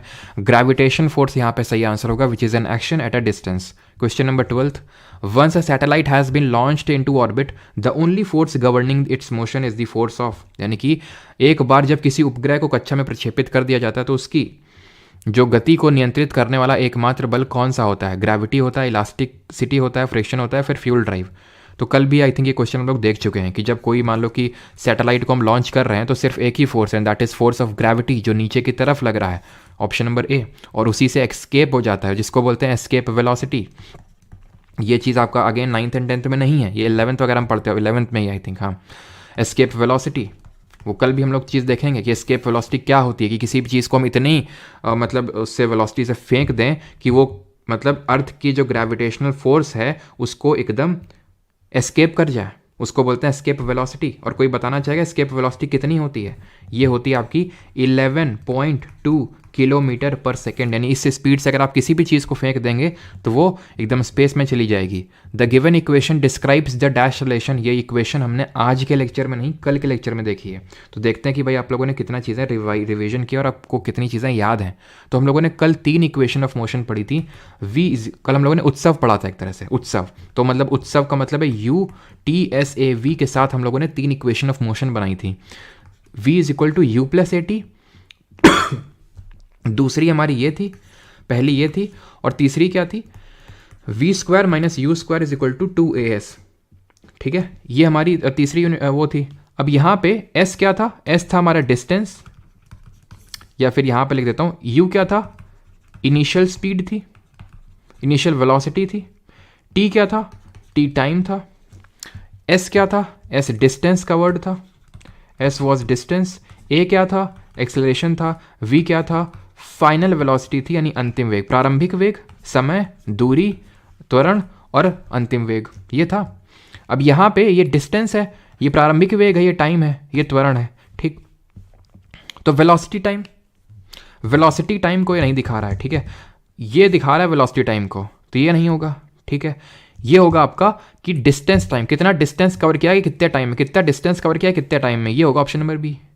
ठीक है, डिस्टेंस टाइम को दिखा रहा है ये जो रिलेशन है यहाँ पे आपका, जो s is equal to ut plus half at² है। क्वेश्चन नंबर 15, 1785 में who used the calibrate torsion balance to measure the force between the electric charges. Electric charges के बीच में फोर्स किसने मेजर किया था 1785 में। तो ये भी थोड़ा 1785 भी फोकस कर लेना, CPO 2022 में क्वेश्चन पूछा गया, बिकॉज कई बार ऐसा हुआ है कि मतलब ईयर देख के कुछ नाम पूछ लिया, फिर नाम देख के ईयर पूछ लिया। जैसे कि ये पूछ लिया कि भाई लॉ ऑफ ऑक्टेव्स, जैसे कि पूछ लेता 1865 ने लॉ ऑफ ऑक्टेव्स किसने दिया था। अभी तो हम लोगों ने केमिस्ट्री पढ़ी नहीं है, लेकिन हो सकता है आप में से कुछ लोगों ने जो पिछले बैच वाले उन लोगों ने पढ़ी है कि 1865 में मतलब लॉ ऑफ ऑक्टेव्स किसने दिया था, तो आंसर होगा न्यूलैंड। फिर पूछेगा कि न्यूलैंड ने कब दिया था लॉ ऑफ ऑक्टेव्स, तो 1865, ऐसे भी क्वेश्चन है। ठीक है, इसी बात पे पिछले बैच वाले बताएंगे, अभी वाले ने तो पढ़ी नहीं है कि किसको father of modern periodic table बोलते हैं और मॉडर्न पीरियोडिक टेबल कब दी थी उन्होंने, कब पब्लिश हुई थी वो चीज़। तो ये इसका आंसर होगा इस पर्टिकुलर क्वेश्चन का चार्ल्स ऑगस्टिन कूलॉम, जिनको हम शॉर्ट में कूलॉम बोलते हैं, और इन्हीं ने जो लॉ दिया था उसको कूलॉम लॉ बोलते हैं। जब कल मैं ग्रेविटेशनल लॉ पढ़ाऊंगा तो उससे थोड़ा सा ज़्यादा आप रिलेट कर पाएंगे। ठीक है, तब आपको समझ में आएगा। कूलॉम लॉ भी कल मैं वहाँ पे आपको पढ़ाऊंगा, जो कि होता है इस तरह से, फोर्स ये होता है कि दो चार्जेस के बीच में जो लग रहा हो फोर्स है वो K(Q1 Q2) upon 4 epsilon not होता है। ठीक है, ये तो होता है ना K(Q1 Q2) upon 4 pi epsilon not. ठीक है, ये फोर्स होता है आपका। तो K जो होता है यहाँ पे कांस्टेंट है, उससे आपको कोई लेना देना नहीं, यानी कि वो चीज़ हम कल देखेंगे जब हम ग्रेविटेशनल फोर्स देखेंगे ना, तो उसी से रिलेटेड है। तो इसीलिए जो इलेक्ट्रिक फोर्स होता है ना, जो इलेक्ट्रिक चार्जेस के बीच में जो फोर्स लग रहा होता है उसको इलेक्ट्रोस्टैटिक फोर्स बोलते हैं। उसकी जो SI यूनिट है उसको कूलॉम भी बोलते हैं। जो इलेक्ट्रोस्टैटिक फोर्स होता है उसकी SI यूनिट कूलॉम इसीलिए होती है। ठीक है, और father of modern periodic table हम हेनरी मॉजले को बोलते हैं, जिन्होंने 1913 में ये मॉडर्न पीरियोडिक टेबल दी थी। The measure of the force that can cause an object to rotate about an axis is called as. तो उस फोर्स को क्या बोलते हैं जो किसी एक्सिस में किसी चीज़ का रोटेशन करवा दे। अभी हम पढ़ रहे थे किसी की स्पीड ज़्यादा हो रही थी, कम हो रही थी, डायरेक्शन ऑफ मोशन, यहाँ पे क्या हो रहा है, घूम रही है चीज़, घूम रही, घुमा भी देता है फोर्स। और उस ऐसे फोर्स को जो चीज़ घुमा देता है, जैसे कि बॉटल है, ठीक है, बॉटल का जो कैप है उसमें आप फोर्स लगाते हो ना, लेकिन फोर्स से चला तो नहीं रहे हो, मोशन एक तरह से उतना तो नहीं, कोई वो तो नहीं हो रहा है, इसमें आप घुमा रहे हो चीज़ को, हो रहा है कि नहीं। तो इसको बोलते हैं टॉर्क, जिसको आपने सुना, मतलब ऐसे रिप्रेजेंट, वैसे तो ये पूछेगा नहीं, लेकिन आपने 11th-12th में पढ़ा होगा, इसको टाउ बोलते हैं, टाउ है ना, टॉर्क बोलते हैं। टॉर्क होता क्या है, टॉर्क होता है कि फोर्स इनटू, ये जो टॉर्क होता है फोर्स इनटू परपेंडिकुलर एक्सिस, कि कितनी दूर एक्सिस से आप वो लगा रहे हैं। ठीक है, मतलब उसकी जो एक्सिस है उससे मतलब कितना पास या दूर में फोर्स लगा रहे हैं, that is called as distance from the axis, यानी कि वो एक्सिस इसकी ये है और एक्सिस से कितना दूर या फिर आप पास में फॉर्मूला लगा रहे हैं। क्लियर है, तो फोर्स इनटू वो एक तरह से डिस्टेंस होता है, फोर्स इनटू डिस्टेंस, कितना डिस्टेंस है आपका एक्सिस से। Moving on towards the next question and that is inertia is related to which, बस ये I think second last question है आपका। Inertia is related to which of the following laws of motion. तो जड़ता यानी जड़त्व का जो नियम है वो किस गति के किस नियम से संबंधित है। जीरोथ लॉ ऑफ मोशन तो होता ही नहीं कोई लॉ ऑफ मोशन। आंसर क्या होगा इसका, आंसर होगा फर्स्ट लॉ ऑफ मोशन, जो हमने देखा था कि कोई भी चीज़ होती है वो अपने करंट स्टेट को रेजिस्ट करती है, और वो कितनी बढ़िया तरीके से रेजिस्ट करेगी वो उसके मास पे डिपेंड करेगा, यानी कि उसके इनर्शिया पे डिपेंड करेगा। Inertia is the state of a body to resist its current state of rest और मोशन।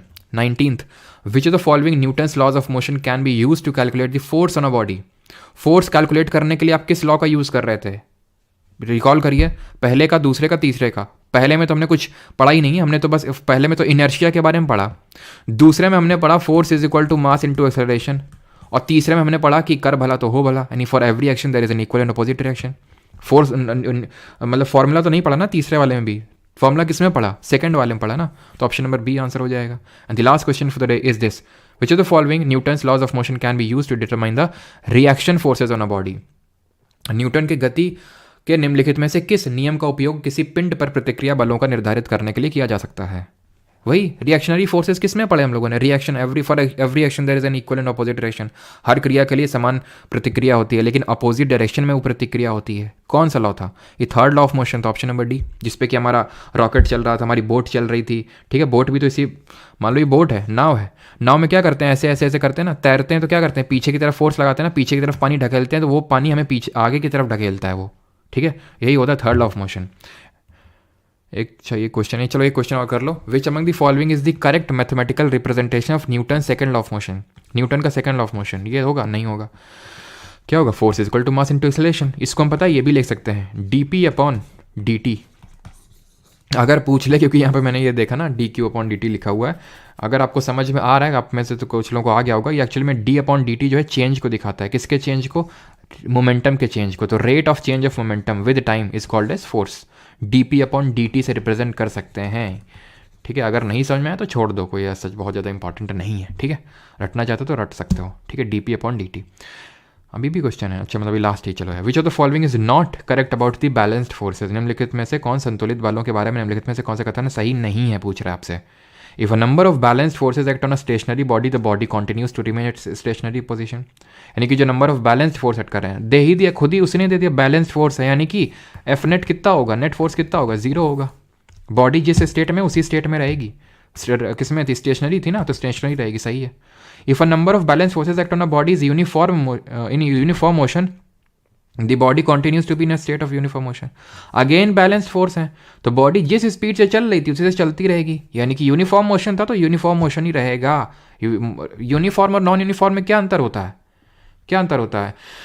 यूनिफॉर्म का मतलब है समान गति और नॉन यूनिफॉर्म का मतलब है असमान गति। तो मैंने आपको ये बताया था कि भाई अगर 2 सेकंड में कोई गाड़ी 5 मीटर कवर कर रही है, फिर अगले 2 सेकंड फिर 5 मीटर, फिर अगले 2 सेकंड में फिर 5 मीटर, यानी कि इक्वल टाइम में, इक्वल इंटरवल ऑफ टाइम में इक्वल डिस्टेंस को कवर कर रही है, यूनिफॉर्म मोशन। लेकिन 2 सेकंड में 5 मीटर, फिर अगले 2 सेकंड में 2 मीटर, फिर अगले 2 सेकंड में 6 मीटर, यानी कि इक्वल इंटरवल ऑफ टाइम में डिफरेंट डिस्टेंस को कवर कर रहा है। Non uniform motion, that is असमान गति। ठीक है, तो अगर यूनिफॉर्मली चल रहा है तो चलता रहेगा।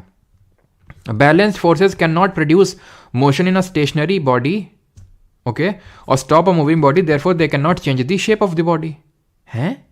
बिल्कुल गलत। क्यों? ये है। ठीक है, अब जब मनोज वाजपेयी ने जब गाल दबाया था, ठीक है, तो इधर से भी इधर से बल लगा, इधर से बल लगा, बैलेंस कर दिया फोर्सेस को। मोशन हुआ था क्या मुंह में? ना, शेप, साइज चेंज हुआ था, शेप चेंज हुआ था। और ये बोल रहा है शेप चेंज होता ही नहीं है, गलत हो गया। ठीक, और लेक्चर भी खत्म हो गया। ठीक,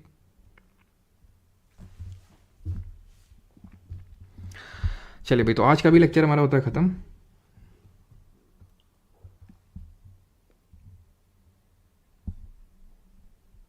हिटलर का दामाद, क्वेश्चन नंबर 5। रुको, क्वेश्चन नंबर 5 में क्या दिक्कत है?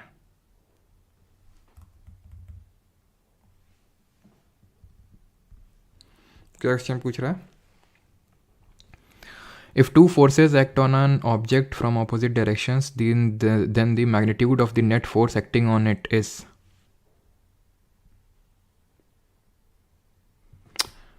कहाँ से सम कहाँ से कर दोगे, गधे हो क्या? नेट फोर्स में बताया नहीं? तो नेट फोर्स में, नेट का मतलब क्या होता है? नेट का मतलब ही होता है जब कोई चीज़ सब्ट्रैक्ट करते हो। तो अभी एनवायरमेंट एंड इकोलॉजी पढ़ाए थे, जो लोग लेक्चर लिए होंगे उन्होंने पढ़ा होगा, ग्रॉस प्राइमरी प्रोडक्टिविटी। और ये SSC में भी क्वेश्चन पूछा जा चुका है, नेट प्राइमरी प्रोडक्टिविटी। ग्रॉस क्या होता है?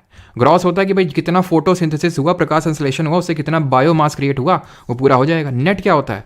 ग्रॉस में से आप जितना भी रेस्पिरेशन करते वक्त और बाकी चीज़ें करते वक्त जो एक तरह से प्लांट को रेस्पिरेशन में जो एनर्जी वेस्ट हुई है उसको हटा दो खाना बनाते वक्त, तो नेट हो जाएगा। तो नेट हमेशा डिफरेंस की बात करता है। ठीक है हिटलर जी।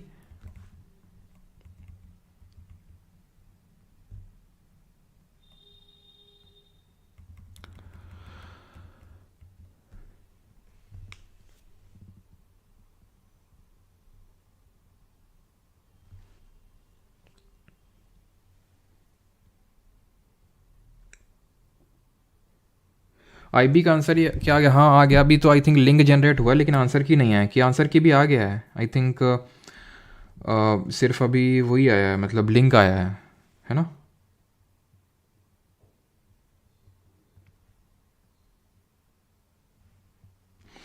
IIT JEE का शॉर्ट नोट्स रिवाइज कर रहे हैं, ये देखें रखे हैं, तो जो तुम्हें सही लगे वो कर लो, ठीक है। बस क्वेश्चन बनने चाहिए।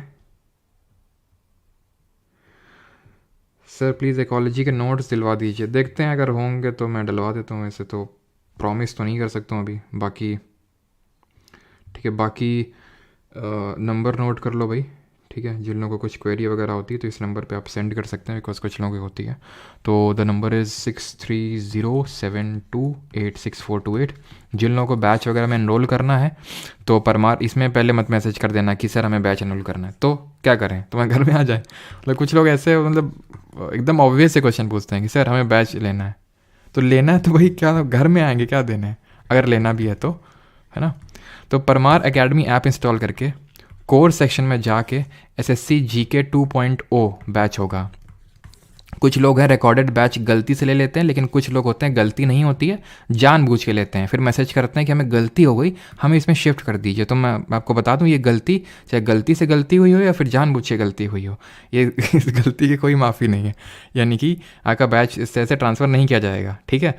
तो आप ये देखने के लिए, क्योंकि काफ़ी लोगों के साथ गलती नहीं होती है, वो गलती होने का थोड़ा सा वो करते हैं कि देखो देखो हम कितने भोले हैं, गलती हो गई, लेकिन वो चीज़ चेक करना चाह रहे हैं। तो मैं आपको बता दूं, उसमें रिकॉर्डेड बैच में ये आपका लास्ट फिजिक्स ही चल रहा है, सब कुछ रिकॉर्डेड पड़ा हुआ है, सब कुछ सारा सब कुछ पड़ा हुआ है।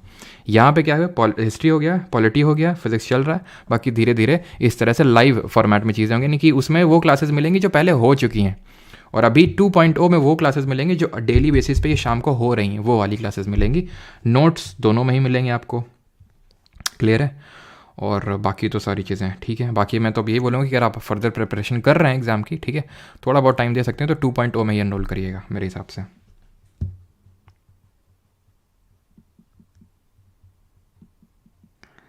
सर मैं जा रहा हूँ चाबी खोजने। हाँ चाबी ढूंढ के लाओ, मिले तो बताना है कहाँ मिली चाबी।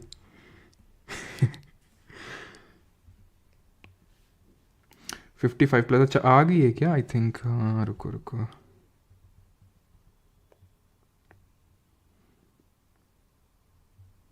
आ गई है क्या? जनरेट हो गई है क्या? मतलब लिंक तो आ गया था, लिंक तो जनरेट हो गया था, लेकिन दिखा रहा है अभी आ गई है।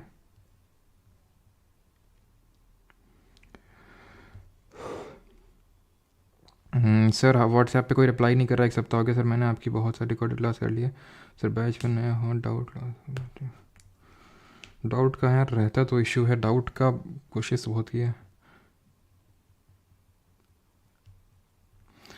देखते हैं डाउट का यार। एप्लीकेशन पे फ़ीचर डलवा तो दिया है, लेकिन मुझे पता है फ़ीचर डलवाने से कुछ नहीं हो जाएगा, क्योंकि मुझे थोड़ा सा टाइम मिल नहीं पाता है, तो देखते हैं, ठीक है। लेकिन डाउट का कुछ करना पड़ेगा। फिज़िक्स अगले वीक कंप्लीट हो जाएगी। अच्छा अनऑफिशियल है।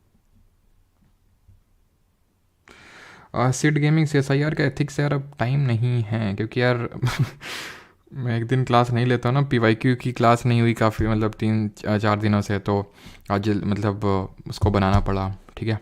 तो मतलब वो PYQ भी मिस नहीं कर सकते हैं, ये भी मिस नहीं कर सकते हैं, ठीक है। और उसके लिए मुझे चाहिए कि भाई कंटेंट वगैरह सारी चीज़ें, क्योंकि जेनुअनली स्पीकिंग मैंने, ठीक है, एथिक्स कभी मतलब पढ़ा तो है, तो पता है सारी चीज़ें, लेकिन मैंने पढ़ाया नहीं एथिक्स कभी, तो ऑब्वियस ही बात है मुझे थोड़ा सा उसमें चीज़ें PPT वगैरह बनाने में टाइम लगेगा, कंटेंट को रिफाइन करने में, क्योंकि अगर मैंने एनवायरनमेंट एंड इकोलॉजी पढ़ाया तो ऐसे नहीं कि कुछ भी जो मुझे आता था सब कुछ पढ़ा दिया। जो मैंने थोड़ा से CSIR का जो बाकी एग्जाम्स होते हैं JRF वगैरह, तो उसमें देखा UPSC ने किस तरह से PYQ क्वेश्चन पूछे हैं, बिकॉज CSR SO और SO को तो बहुत पहले एग्ज़ाम हुआ था 2013 में, तो उसको एज अ रेफरेंस तो नहीं मान सकते थे।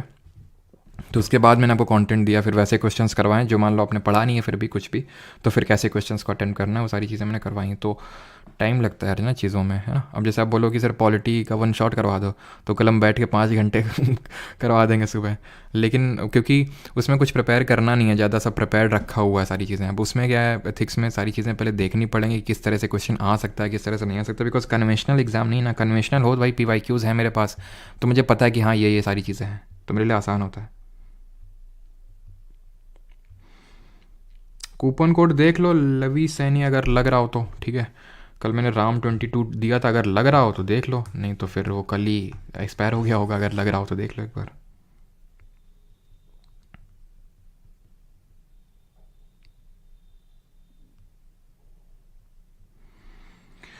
हाँ यूट्यूब से पे होंगे तो आप देख सकते हो, उसमें भी होंगे पक्का।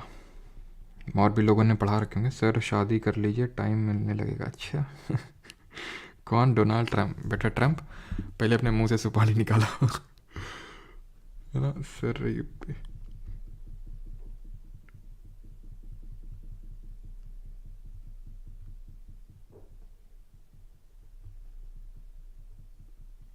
जब दोनों फोर्सेस ऑपोजिट डायरेक्शन में एक्ट कर रहे हैं तो नेट फोर्स डिफरेंस ही होगा दोनों का, ठीक है।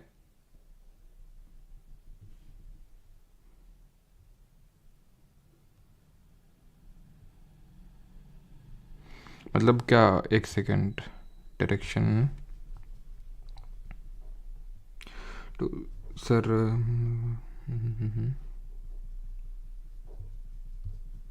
ऑपोजिट डायरेक्शन में होता है यार माइनस ही होगा ना, इधर वो जा रहा है एक उधर जा रहा है, दोनों अगर सेम डायरेक्शन में हो रहा है तो प्लस होगा। दोनों मान लो हम 10 न्यूटन इधर से लगा रहे हैं, कोई और आया उसने भी 5 न्यूटन लगा दिए, तो 10 + 5 करेंगे 15। अपोजिट डायरेक्शन में कैसे आप उसको कर दोगे? उसमें आई थिंक अपोजिट ही दिया होगा ना क्वेश्चन नंबर 5 में तो। सफ़र स्टार्ट, हाँ सफ़र को स्टार्ट करते हैं। ये कौन है भैया? स्पैम किए पड़ा है। फिर से चलो देख लेते हैं 5th में, फिर से तो कहीं देखने में कुछ भूल चूक नहीं हो गई। ऑपोजिट डायरेक्शन में, ऑपोजिट का मतलब क्या है? अगर एक इधर लग रहा है तो एक इधर लग रहा है, तो अगर मान लो इधर से 10 लग रहा है इधर से 5 लग रहा है तो भाई 5 निकल जाएगा ना, दोनों को जोड़ दो क्या तुम हैं? तुम क्या वो समझ रखे हो कि इधर से आओ गले लगा लो मतलब जब सेम डायरेक्शन में लगेगा तब जोड़ेगा। तुम तो पीछे पड़े हुए कमेंट में स्पैम किए डाल रहे हो।